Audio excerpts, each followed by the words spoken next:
And we're live on the other one too. Mary, howdy. Yes. Steve, what's going on? Hey, Jeff. Thank you. John, Vicky, howdy. Hey, Sharon, good evening. From Erie County. Oh, yeah. You guys getting any snow? Hey, Denise. Rachel, hello. Marla, good to see you as well. And Marcia, Denise, Ernie, the other Ernie, what's up? Liz, great to see you.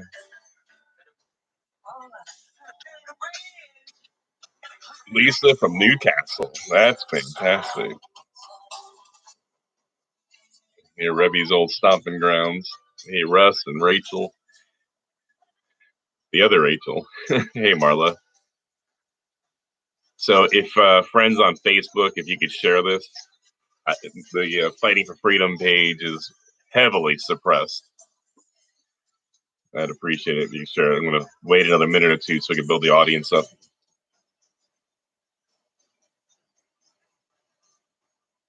Margarita, good to see you from Kittanning. Wow, you're always there. Thank you. Hey, Daniel from Beaver County. Rachel Miller, nice to see you too. Give me 1 second here.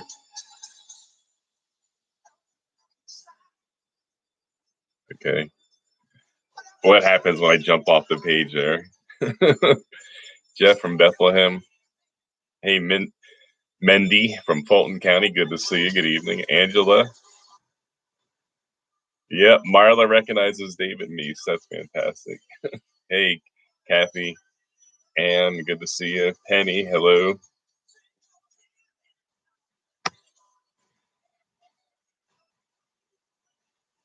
Sheila from Hanover in my district. Kelly, what's going on? Happy birthday. Hope you had a great day. Hey, Barry, good to see you.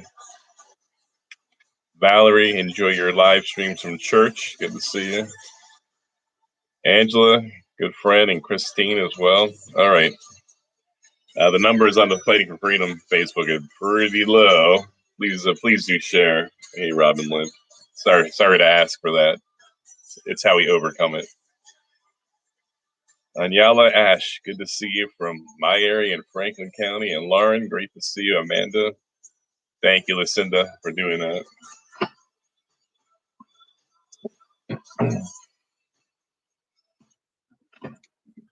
Okay, we'll start in a second now. Guess I shouldn't wait too long. Jen, good to see you from Conewago. And Angela as well. Connie says no notification. Aha, that would explain this page, why it's so low. Amanda recognizes the songs. Amanda, good to see you. Hey, Michelle. Cheryl, nice to see you too. And Courtney from Montco.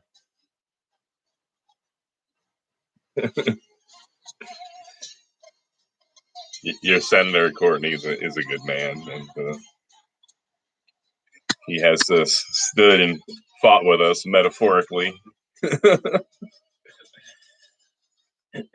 a good guy. Thank you, Wendy, for sharing. Okay, let's roll. I'm gonna keep it short here. Brandon only got a YouTube notification. That would explain it. Angela says, "How you doing?" Well, it was a good day. So, as you know, we're gonna continue to work on a strategy, a plan moving forward for election reform. Extremely important, regardless of where you fall politically, and who you voted for doesn't matter. All that really should matter in this regard after the election is that the election was conducted fairly, and that only legal votes, one legal vote per person, counted. So, you've heard my story many times. Overseas, we do a lot of work.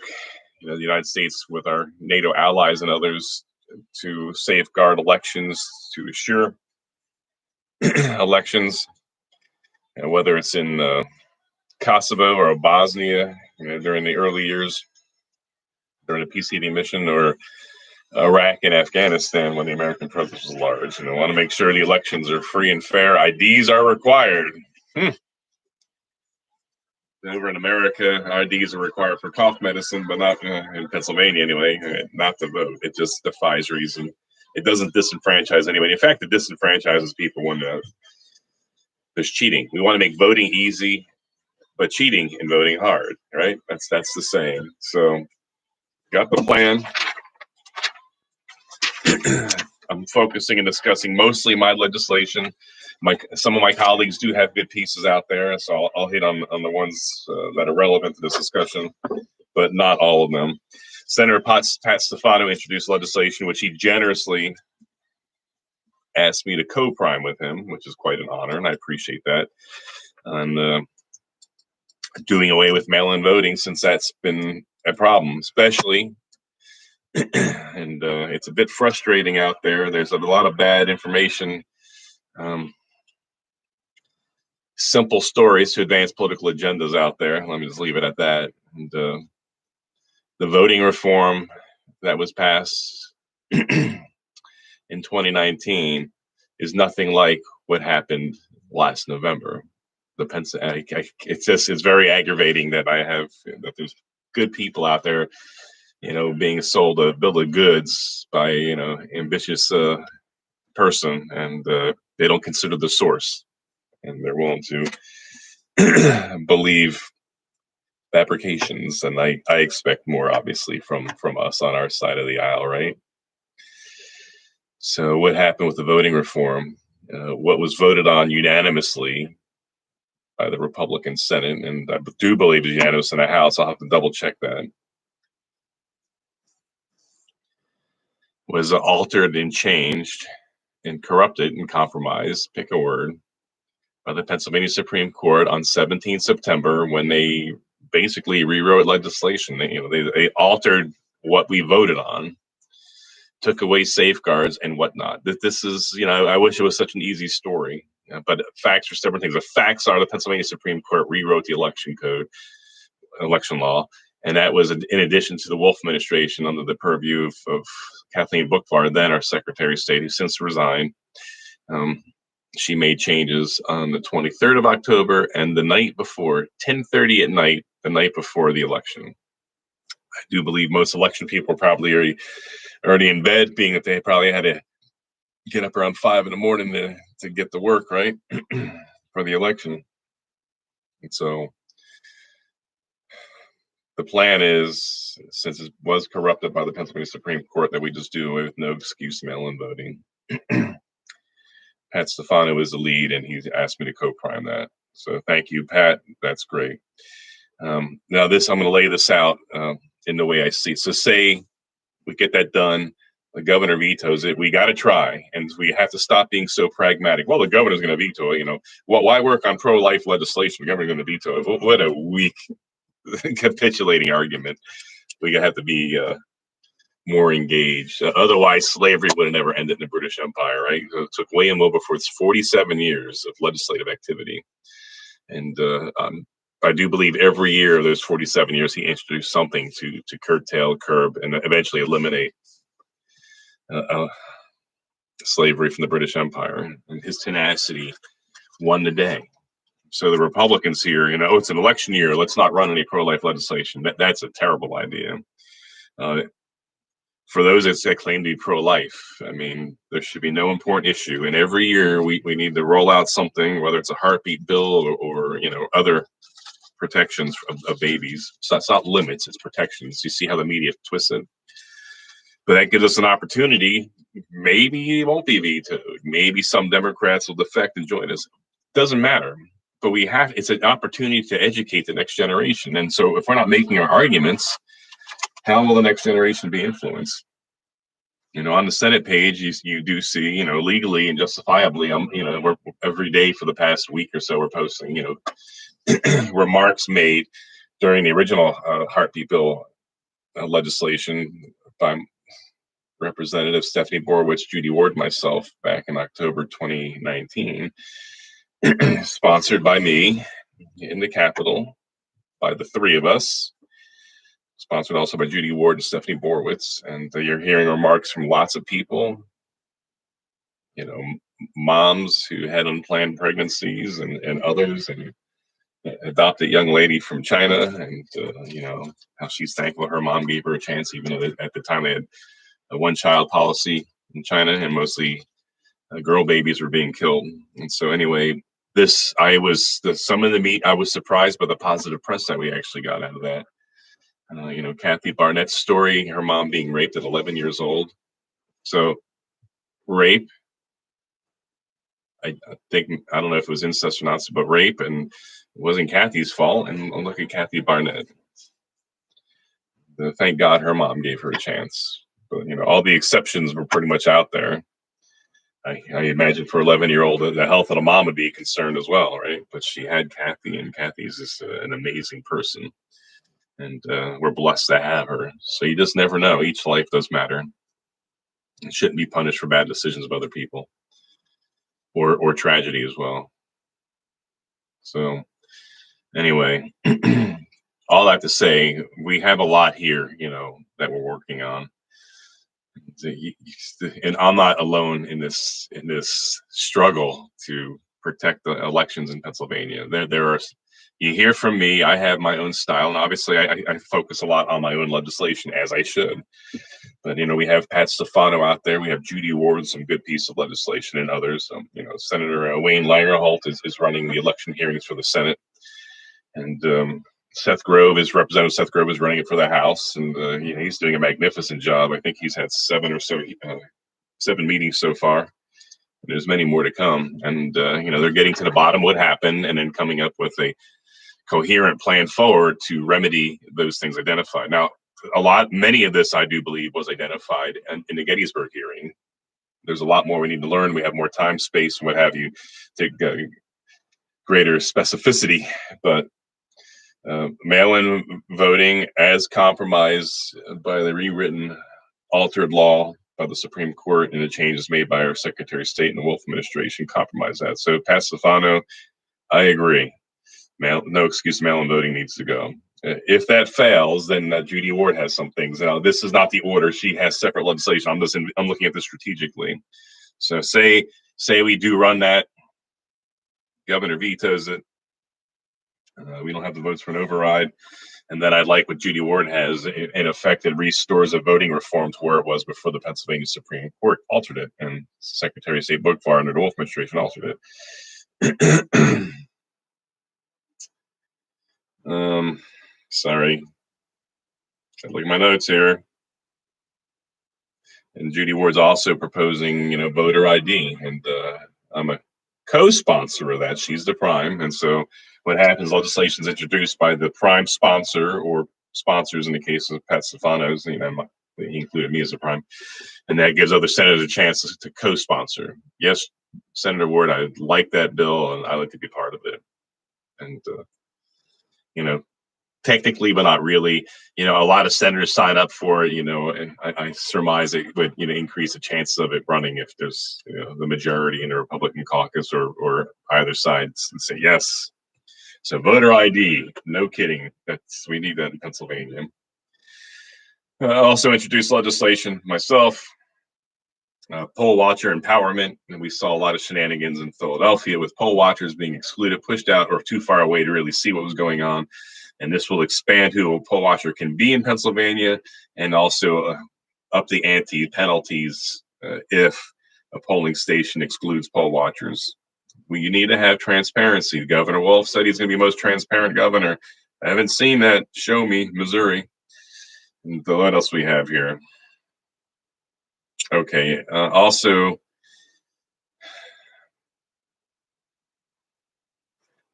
creating an election commission with members appointed from the House and the Senate. And so that would give more say than the Secretary of State unilaterally has over the elections, and that would add to greater accountability. And so that would put the General Assembly with more oversight over the elections, which is a good thing. So that's what we have going on here. I'm going to wrap it up here pretty quick.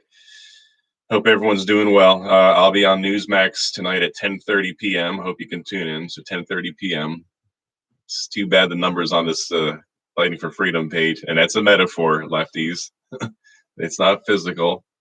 Had a good, interesting discussion with a friend today about the Declaration of Independence. And there's some strong words in there, and that was written in the context of the colonies, which would become the states, underneath the tyrannical rule of a British king. So that was America's response and reasons for going against the king. Now, many of the ideals within the Declaration are encompassed by the Constitution, and so the Declaration's talking about tyrannical government, and it's the people have, the right to, overturn or what have you. Now the Constitution comes into play, and there are mechanisms within the Constitution where the overturning and the violence are no more part of the discussion than we're having here. So within the Constitution of the United States, there's mechanisms where your voice is heard. And, I get it. I share the frustrations of everyone out there, with what we saw and didn't see, some months ago. But you think about this. The firewall of protection of a constitutional application within Pennsylvania used to be the Pennsylvania Supreme Court. And so everyone that was frustrated that voted, and a lot of people voted in 2020, where was everybody in 2019 when only 11% in one of my counties, 16% in another one of my counties actually took the time to come out and vote for Supreme Court justices? And since so few Republicans showed up, we lost the court. And the firewall of a constitutional interpretation of law was lost. And so how do you guarantee the endurance of this republic? I'm asking people, and I hear so much of how weak so many are, wanting to, I'm never voting again. What a absolutely ridiculous, dumb thing to say.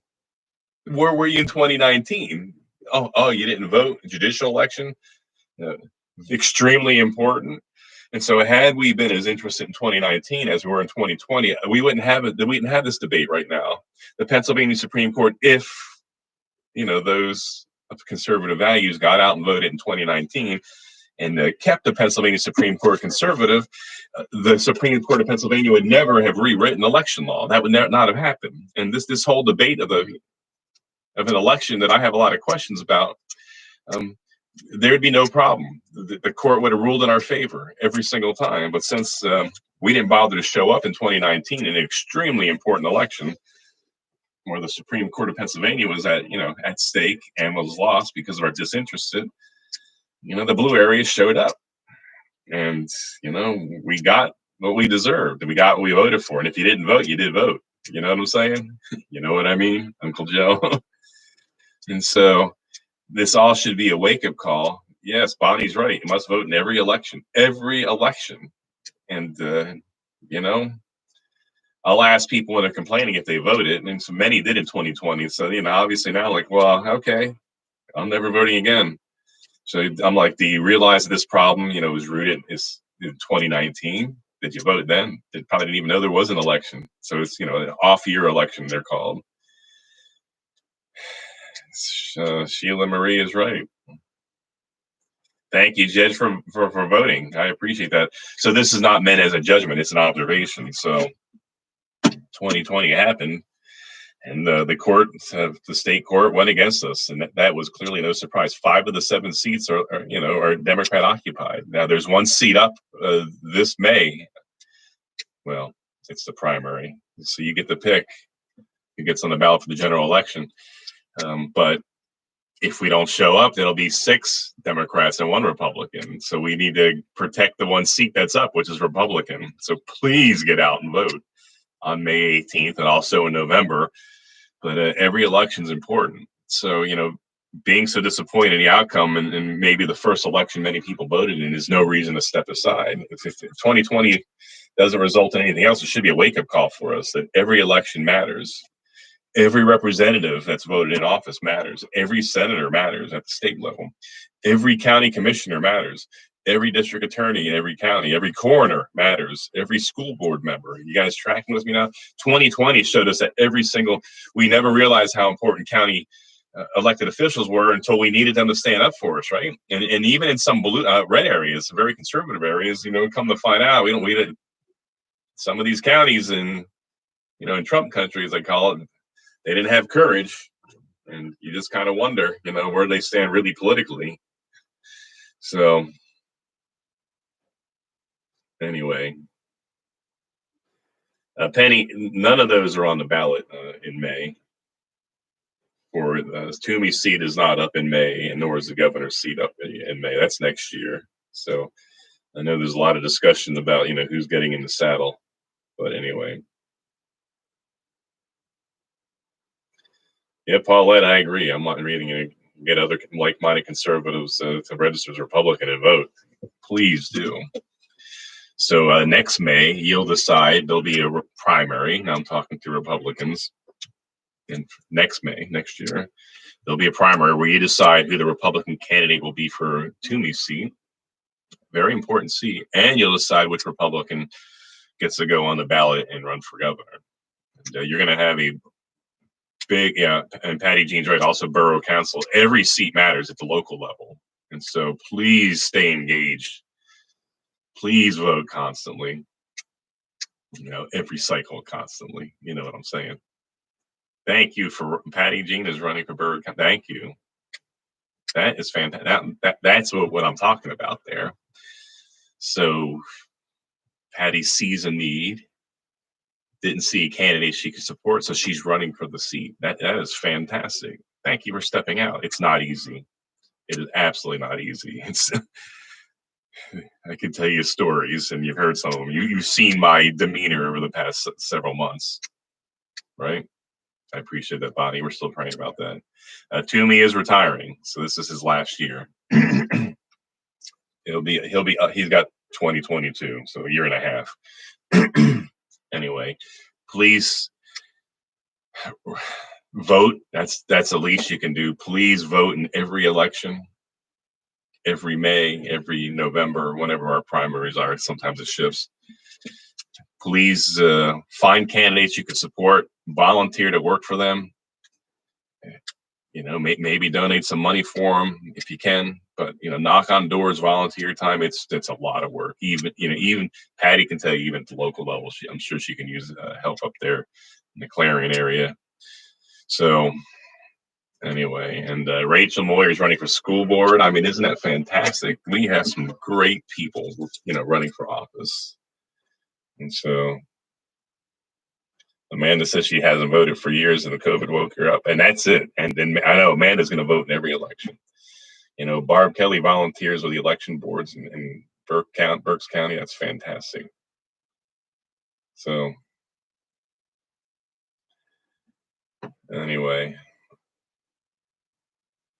election integrity. Yeah, I just talked about that. Hopefully, Debbie, you caught some of my discussion on that. I had a good conversation with somebody we love yesterday. Making sure to miss anything here. I really do need to go, but thank you, friends, for Nunya Nikki. That's a great name. Top fan. Sue's a top fan. Thank you for your support. Anyway, let me go. Please vote. Find candidates that you believe in. Look, if they're 80-90% of what you believe, it's worth getting behind. Nobody's perfect. We'll disagree on some issues, but look, 80-90%, we're together. Jen is also running for Bermudian Springs School Board. Yes, Jen, thank you for reminding me. Isn't that fantastic? And what happened this past year here really woke a lot of us up. It was definitely a punch to the gut. So, Star, I was asking about the masks. The power's in your hand. On May 18th, you get to decide if Governor Wolf gets to retain his emergency powers.